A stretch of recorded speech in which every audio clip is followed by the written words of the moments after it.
Ibu absen dulu. Siapa hari ini yang nggak hadir? Hadir semua ya? Iya. Oke. Nah, jadi anak-anak, pada kali ini kita akan mempelajari materi tentang kepolaran senyawa. Jadi tujuan dari pembelajaran ini yaitu siswa dapat menjelaskan tentang kepolaran senyawa. Kemudian siswa juga dapat mengelompokkan senyawa polar dan non-polar. Kemudian siswa dapat menentukan momen dipol 4 senyawa dan urutan kepolarannya. Nah, tapi sebelum kita masuki di materi senyawa, kepolaran senyawa, coba ibu mau tanya dulu, ada yang masih ingat tentang materi sebelumnya? Masih ya, baru dilupain. Coba siapa yang masih ingat tentang senyawa kovalen polar? Senyawa kovalen? Saya Bu, ya. Senyawa kovalen adalah senyawa yang terbentuk dari sesama unsur-unsur non-logam dengan cara membentuk ikatan kovalen atau penggunaan pasangan elektron bersama. Iya, benar sekali. Jadi itu ada pengertiannya, masih ingat ya? Coba ibu tes lagi yang mempengaruhi dari terbentuknya ikatan kovalen atau senyawa kovalen. Masih ingat semua? Masih. Boleh dibuka lagi sebutannya ya. Sebutin sama-sama. Yang pertama ada elektronegatifan, momen dipol, momen ikatan, momen pasangan elektron bebas, kation, anion, serta konfigurasi elektron. Oke, jadi itu adalah beberapa yang mempengaruhi dari terbentuknya dari senyawa kovalen. Oke, jadi sebelum kita masuki, boleh dibagi ke dua kelompok dulu ya. Ya Bu.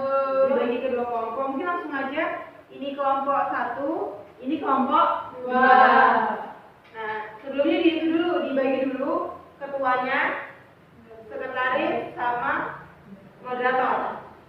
Udah dibagi? Ya Bu. Nah, jadi ibu ini ada beberapa soal. Silakan dikerjakan sama kelompoknya. Ya? Ibu kasih waktu 5 menit. Dikerjain ya, silakan diskusi sama kelompok. Kan anak-anak sudah? Sudah Bu. Coba kelompok 1. Siapa? Ya, Diana boleh. Jadi saya akan menjawab pertanyaan dari Ibu. Pertanyaannya, apa yang Anda ketahui tentang senyawa kovalen? Senyawa kovalen ada dua, yaitu senyawa kovalen polar dan senyawa kovalen non-polar. Senyawa kovalen polar adalah senyawa kovalen yang dibentuk oleh dua unsur berbeda, di mana keelektronegatifan pasti berbeda sehingga menghasilkan dipol. Sedangkan senyawa kovalen non-polar adalah senyawa kovalen yang dibentuk oleh dua unsur sama, di mana keelektronegatifan pasti sama. Oke, jadi itu tadi ya perbedaannya dari senyawa polar dengan non-polar. Jadi kalian juga harus bisa membedakan. Untuk kelompok 2 sudah? Sudah Bu. Boleh dijawab. Baiklah, di sini saya akan menyebutkan ciri-ciri senyawa polar. 1. Dapat larut dalam air dan pelarut polar lain. 2. Memiliki kutub positif dan kutub negatif akibat tidak meratanya distribusi elektron. 3. Memiliki pasangan elektron bebas bila bentuk molekul diketahui atau memiliki perbedaan keelektronegatifan. Contoh HCl, HBr, HI, H20. 2. Ciri-ciri senyawa non-polar. 1. Tidak larut dalam air dan pelarut polar lain. 2. Tidak memiliki kutub positif dan kutub negatif akibat meratanya distribusi elektron. 3. Tidak memiliki pasangan elektron bebas bila bentuk molekul diketahui atau keelektronegatifannya sama. Contoh H2, C12, O2, N2, dan senyawa poliatomik lainnya. Tingkat kepolaran senyawa dinyatakan dalam momen dipol dalam satuan coulomb-meter. Senyawa non-polar memiliki momen dipol 0. Oke, jadi itu tadi ya ciri-ciri dan pengertiannya. Jadi kan udah paham ya? Jadi kalau di senyawa ini dia ada senyawa polar dan non-polar. Jadi sudah disebutkan sama kelompok 1 mengenai pengertian dan ciri-cirinya juga sudah disebutkan sama kelompok 2. Nah, sekarang Ibu ada 2 kasus di kehidupan nyata kita sehari-hari tentang kepolaran senyawa tadi, tentang senyawa polar dan non polar. Contoh yang pertama itu air dan minyak.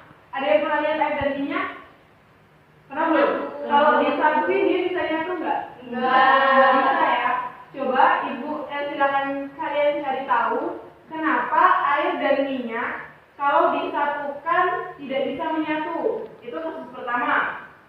Kemudian kasus yang kedua, tadi kan air dan minyak nggak bisa menyatu tuh.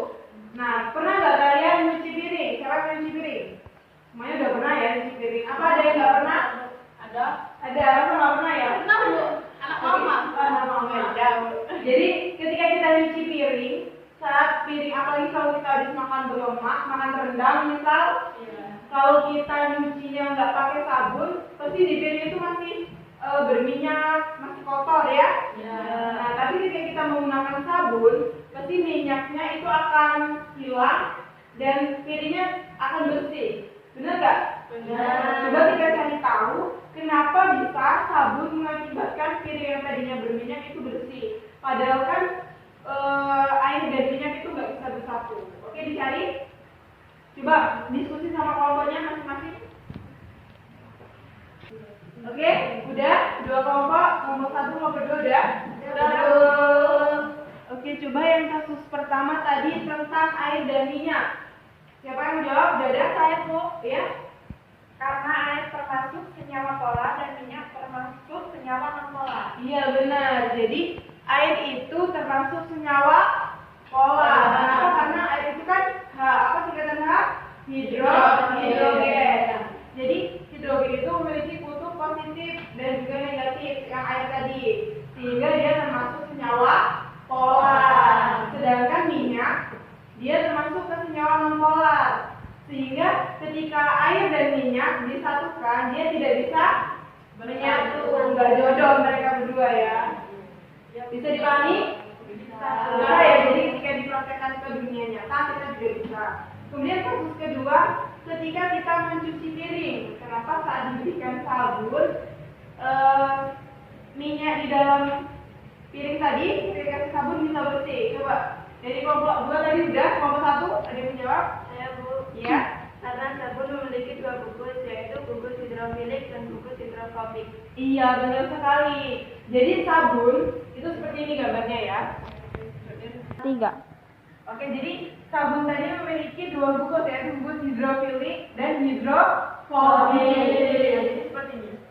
Dia punya kepala dan punya ekor. Nah, yang di sini dia memiliki hidrofilik, sedangkan ekornya hidrofobik. Nah, si hidrofilik dia itu suka air atau mengikat air, sedangkan hidrofobik mengikat apa? Minyak. Iya benar. Karena si sabun tadi memiliki dua gugus, yaitu hidrofilik yang mengikat air dan juga hidrofobik yang mengikat minyak.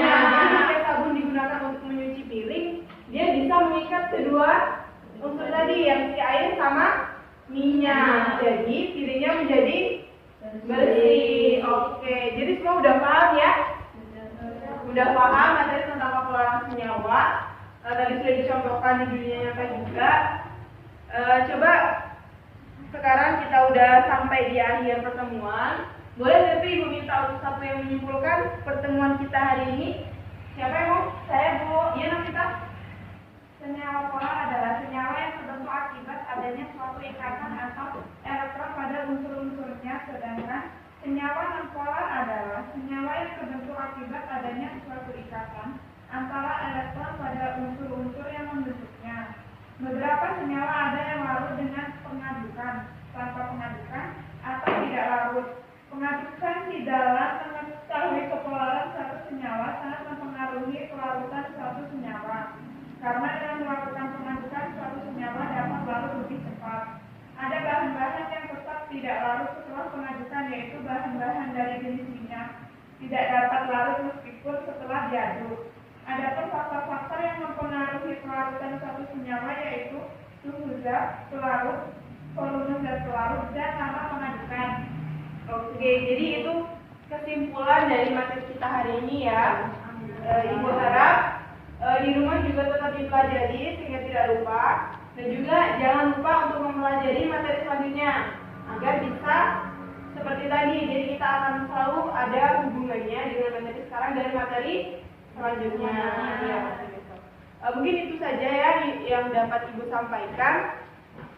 Kurang Ibu mohon maaf. Jangan lupa dipelajari lagi untuk materi besok. Ibu akhiri, wassalamualaikum warahmatullahi wabarakatuh. Waalaikumsalam